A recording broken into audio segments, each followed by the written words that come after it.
పిఠాపురం ప్రజల ప్రేమను తట్టుకోవడం కూడా చాలా కష్టంగా ఉంది. ఒక ఊరు, ఒక నియోజకవర్గం నాలాంటి వాడిని ఇంత ప్రేమగా, ఇంత అద్భుత స్వాగతం పలుకుతారా, ఇంత గుండెల్లో పెట్టుకుని స్వాగతం పలుకుతారా అనేది ఇంకా నాకు నమ్మశక్యంగా లేదు. ఈరోజు పిఠాపురం అభివృద్ధి మిగతా అన్నిటికీ మాట్లాడుకోబోయే ముందు ఒకసారి ఏ పరిస్థితిలో ఉన్నాం మనం ఇక్కడ. ఈ వైసీపీ ఫ్యాన్ కి సౌండ్ ఎక్కువ, గాలి తక్కువ.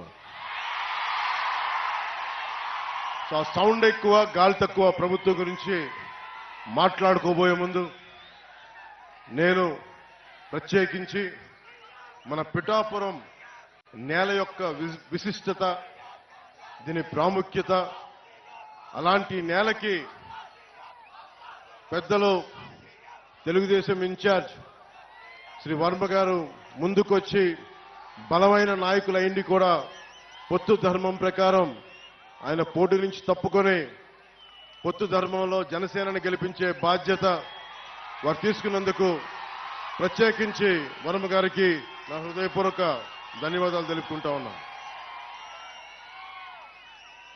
అలాగే బీజేపీ నాయకులు ఇన్ఛార్జ్ శ్రీ బుర్రా కృష్ణరాజు గారికి కూడా ప్రత్యేకించి నా హృదయపూర్వక ధన్యవాదాలు, నమస్కారాలు.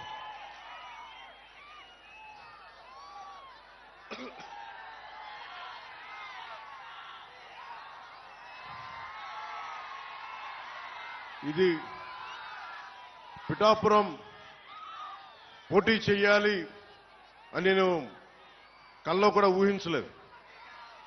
నాకు ఇన్ని దశాబ్దాలుగా, దాదాపు 1.5 దశాబ్దంగా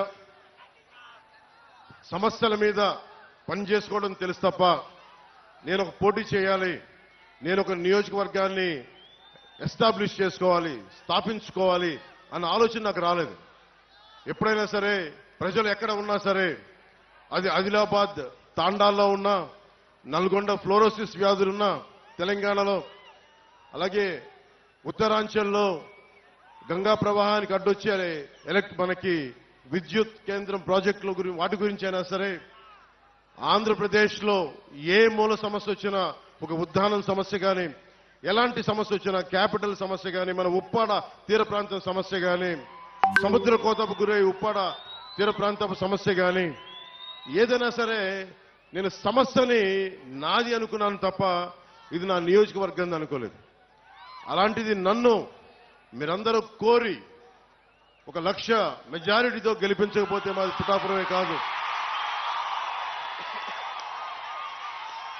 అని మీరందరూ మనస్ఫూర్తిగా, ప్రేమగా మీరు మాట చెప్పినందుకు నేను రుణగ్రస్తుని. మీకు నేను